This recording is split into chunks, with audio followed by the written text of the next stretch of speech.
Welcome to Beyond the Press Release, a production of Agoracom, in which we take the time to speak with small cap executives after they put out important news. With us today, happy to have him again because he got more great news coming out about virtual reality, about the metaverse. It's Tim Bieber, he's CEO of Fantasy 360 Technologies, trades on the CSE under the stock symbol VRAR. If you're following Web3, you got to love that stock symbol, virtual reality, augmented reality. What does the company do? Listen, guys, if you've ever wanted to feel what it's like to enter a whole new world, right, where you dream of soaring through galaxies or blasting spaceship with your friends, Fantasy 360 is building an entire virtual reality worlds inside shipping containers that become immersive theme parks, and they call that uncontained. They refer to the topic as a theme park in a container because it's modular and a mobile container-based system that can be placed anywhere. Instead of me trying to explain it to you, watch this 57-second video because seeing is believing. What makes it so exciting is this is the first time that we're going to be able to bring players into this preset container immersive VR experience. You don't have to worry about setting anything up. You got a parking lot or a bit of space, you can bring players in as an arcade style, and you can now have this amazing 5D VR theme park.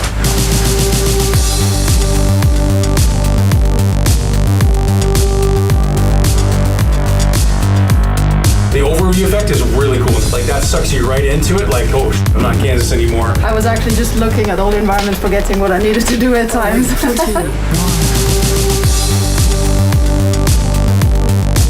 The spaceship lifts, everything starts shaking, and you really feel you're part of like this spaceship. All of a sudden your seat goes up, you're forced to stand up, you realize it's go time, you start figuring stuff out. I mean, that was pretty cool.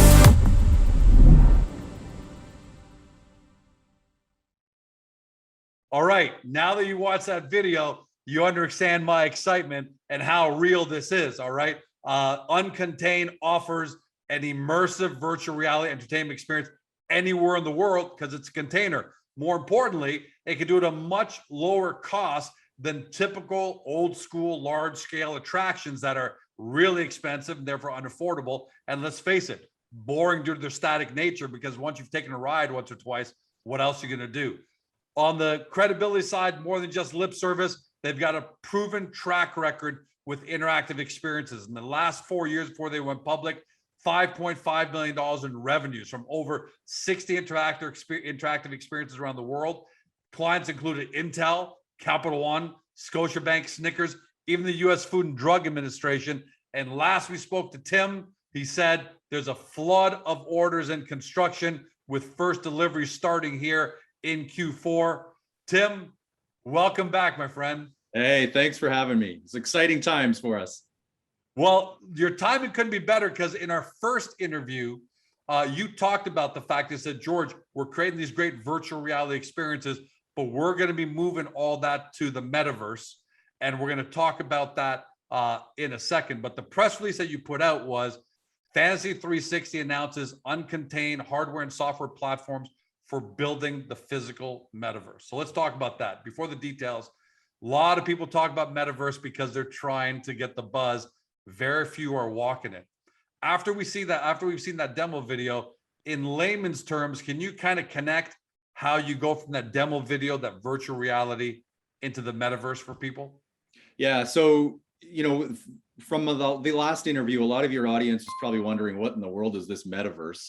Now that they've all heard that Facebook has changed their name to Meta, and metaverse is all the buzz, Web 3.0 is all the buzz. Now there's a lot of dots that are starting to be connected. But as far as the container and us building a physical metaverse platform, basically what we mean by that is that we are building a bridge for the out-of-home entertainment industry to be able to move from, they are physical, obviously, they have physical locations, they have physical attractions, they're in the real world interaction of physical. And so the bridge is moving them to the virtual world and into the metaverse. So as you saw from that video, there's no better physical portal to be able to allow these operators to have this container sitting there, indoors, outdoors, stacked on the roof, wherever. We're in my backyard. In your backyard, exactly. But this thing becomes that physical portal to the metaverse. So that's really the exciting part of it. Just think of that physical, bridging physical to virtual, and that extreme need for those operators to have that bridge. Otherwise, how are they going to move into this metaverse that we all know is coming and we all know is going to be huge and could potentially make them irrelevant if people are going to sit at home and play in the metaverse on their VR headset? And that's the difference between you and almost everybody else that's talking the talk. Because you have George Cole Metaverse. He's talking a big game about, I'm going to create this metaverse of George planets, but there really is no plan. You've got the hardware, because we just saw it. You've got the software. You're adding on more. We're going to get into those details. But before I even ask that question, is there anybody else who's building a physical metaverse? Because it sounds like everybody's just doing it pure digital, but you've got that big physical component. Yeah, no, we are 100% the only one that's doing that in this space and have that physical angle. So we believe that humans by nature want to have interactive social experiences in the real world. People are going to want to go for coffee, for beer, to meet each other. And the family entertainment centers, malls, movie theaters, they're trying to reinvent themselves, obviously, but they'll need to have a relevant way to bring this audience in. This audience will be hungry for metaverse experiences, but they also want to have the experiences where they can interact with each other. So that's really the niche that we're building in, but there's so much larger that we're building on this platform. Yeah, and we're going to go into that detail right now, but I want to add my commentary. The other thing I love about the fact that you're building a physical metaverse is this whole metaverse concept isn't easy for people to understand over the age of 24, right? So there will be a lot of people that either just don't have the digital capability or just don't know how to even get into the metaverse when it'll be, whether it's Meta, whether it's other metaverses that are going to be out there. Whereas with you, I'm going to be able to say, take my kids or take my buddies, even me, I'm over 50, and hit one of your containers at a family entertainment center. So I know that whole experience. I can hop right in, right? Slap on the VR headset and then be taken into the metaverse. It's all taken care of for me. I think that's going to be I think it's going to be a bigger market than people assume it is. Yeah, no, it will be I think what's important to note is that the metaverse concept is it's the next wave of the internet. It's the next wave of our Matrix. I guess we could think of it as the Matrix, the positive Matrix. Of course. And with Facebook stating that they're no longer a mobile social company, they're a metaverse social company. They're investing now this year. They say they're investing $10 billion into building what their metaverse is going to be. Microsoft just announced what their metaverse plan is, which is more enterprise focused. But I mean, all the big tech companies, everything in tech, the writing is on the wall that this is, and it's now more widely known as Web 3.0. So this is it's not even our future. It's our current state. So it is the way people are going to be operating. In fact, right now we're in the metaverse. I mean, we've all become accustomed to doing Zoom meetings. And right now I've got my physical self speaking in the virtual with us interacting in the metaverse. So it's upon us. Yeah, we're almost there. The difference is in the future in your metaverse, you'll be an avatar, I'll be an avatar. People will be able to have a much different experience engaging with us and doing stuff, not just watching and listening as they're doing right now. It'd be a completely immersive experience. Yeah. So the tip of the spear with the metaverse is gaming. It's immersive. It's VR gaming, and that's where we are. I mean, all the experiences that we're creating are immersive, and the initial phase and the initial wave of people entering the metaverse is going to be entertainment. So we're well poised to be there. And that's just the obvious. And even when you looked at what Mark Zuckerberg was talking about, everything was social experiences, gaming experiences, partnerships with more gaming companies that are on the Quest 2 platform. So it will initially be all about gaming and game experiences. All right, so let's talk specifics now. To some people, it may sound like an overreach. I know it's not. But let's talk about your plan, how you go from hardware to software to virtual reality, interoperability, all that. Kind of walk us through that, because I want everyone to hear that, because this is real. it's available right now. This isn't the Tim plan 5 years from now. Right. If he gets his fantasy druthers about it, it's happening right now. Yes, exactly. Yeah. So, we've been building this platform as a company since 2017. Everything that is operating within the shipping container right now, all the haptic experiences are all controlled in a proprietary control system, all talking to Unity game platform. So that's been the initial building block of this vision and this plan from 2017. The other important thing to note is that we brought onto our board Kathy Hackle. I know I mentioned that on their last interview. Kathy Hackle is widely known as the godmother of the metaverse. We brought her on in mid-June, with the exact strategy of what we're rolling out right now. We also brought on Alvin Graylin, who is the president of HTC China, which is the Vive headsets, and Vive is firmly planted in moving into the metaverse. So we've had this plan since, before spring. We've been building this platform since 2017. We've read the writing on the wall, and here we are now. And following Mark Zuckerberg's proclamation that they are now changing their name to Meta as Metaverse and are now a Metaverse company, this is just the wind in our sails that's really propelling us to a whole new level of notoriety, success. This is just where we knew it was all coming, and this is all coming based on my plan. This is all my plan. Right. So let's hear some of the details about that plan with the hardware, the software. Give us the components that you're now putting together to create the plan. Yeah. So I don't mean my plan as in me and Mark Zuckerberg, but luckily, luckily Mark Zuckerberg was taking my telepathic plans. But basically, the plan for this physical portal or physical metaverse is hardware and software. The software, we've talked about the hardware component, but let's touch on that really quickly. So the container is a hyper immersive experience. You step into this thing and you are literally where we're taking you. So the first game is called Deep Signal. It's a space game. You're fighting aliens. Everything that's happening when the aliens are blasting at you, you're feeling, you're sensing the sense, the explosions in the rumble floor, the ambient audio system, the partnership that we did with DTS Audio, which is a first. I mean, everything that we're producing in this thing is a first. And then the platform itself is just brilliant as a standalone turnkey platform. This thing drops off at a family entertainment center and it's operational basically same day. Nobody else can profess that when they're dealing in the attraction space, having to do renovations, having to even have the conversation of which attraction do I pull out and remove revenue. That conversation doesn't need to exist. So that hardware is the exciting base of this, but then the software is Uncontained OS.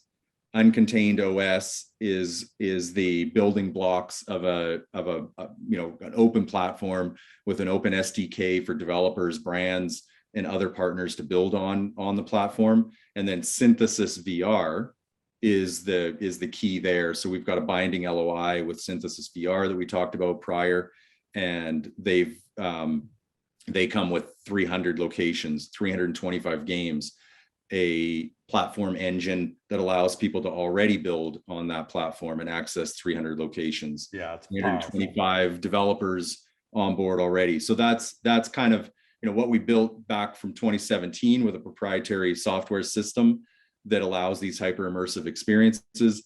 And then now with this acquisition of Synthesis, we now have Uncontained OS, which is the beginning of something huge. And you can create almost your own metaverse from those 325 games, right? Where, I'm crossing into different games and someone's crossing into my games, but your one avatar, your one identity can travel all through all of those, right?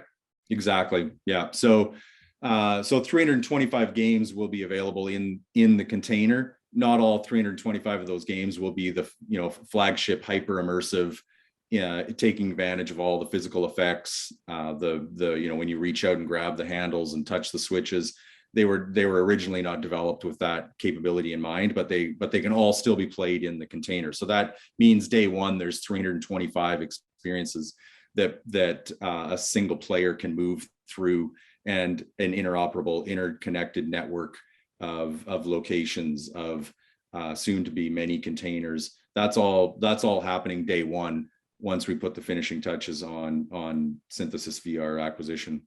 Last we spoke, you said it looks like there was a flood of orders coming in for uncontained. And for people who are new to the story, that's for family entertainment centers and all those kind of locations. It's not meant for George to buy it for his home, because these are, upwards of $250,000, $300,000 per.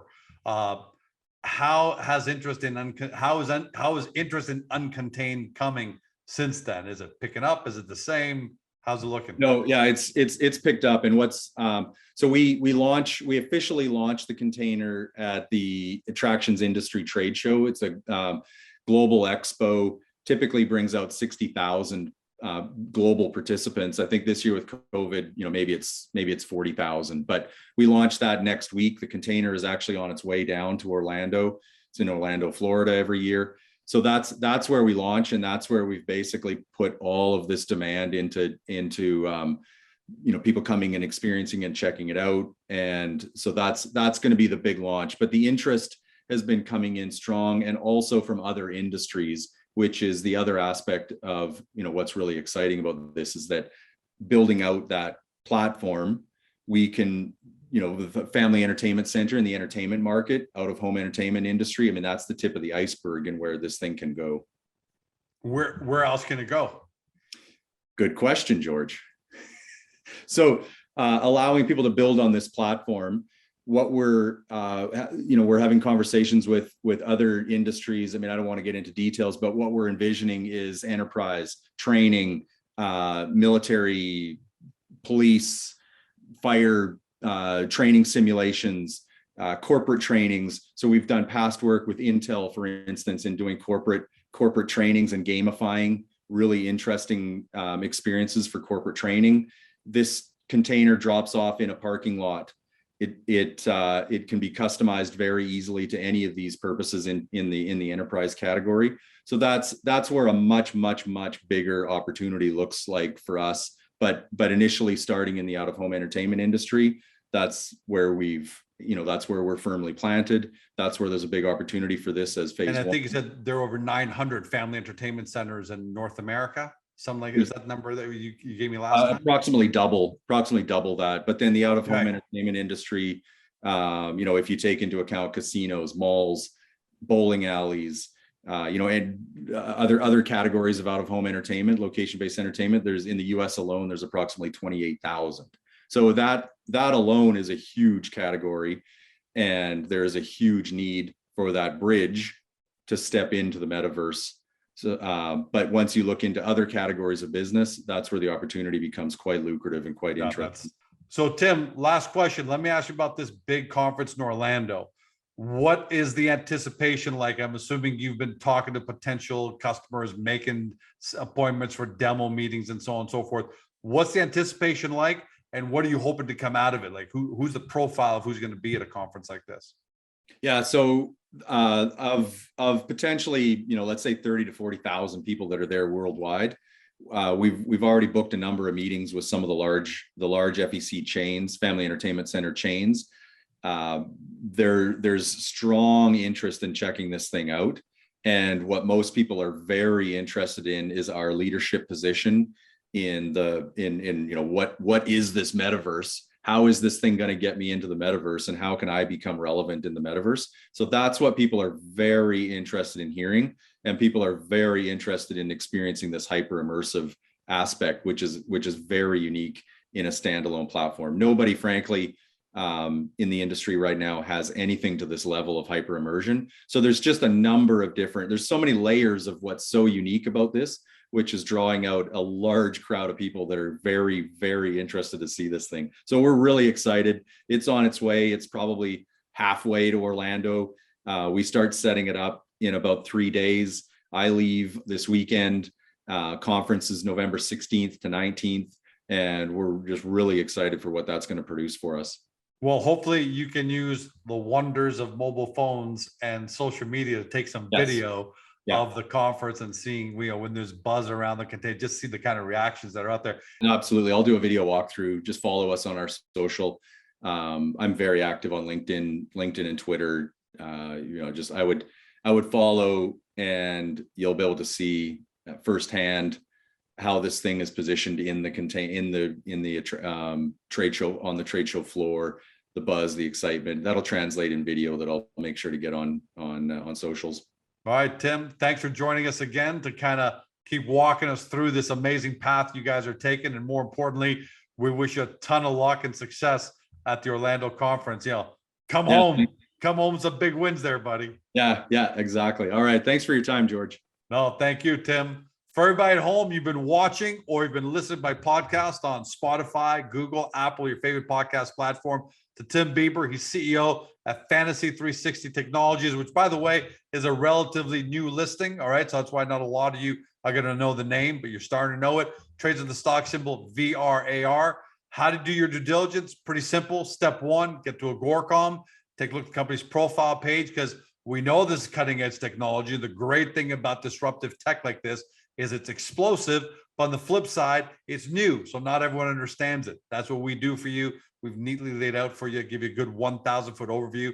And then from there, link over directly to the company's website to do your deep dive due diligence. Look, guys, if you believe in the future of virtual reality, augmented reality, immersive experiences, and the metaverse, then you've got to be taking a close look at Fantasy 360. Because remember, I didn't mention this at the beginning, but the VR AR market right now is sitting at about 150 billion. That's expected to head over 1.5 trillion by 2030. Metaverse itself, Bloomberg's come out and said it's going to be worth 800 billion on its own by 2024. There's big numbers.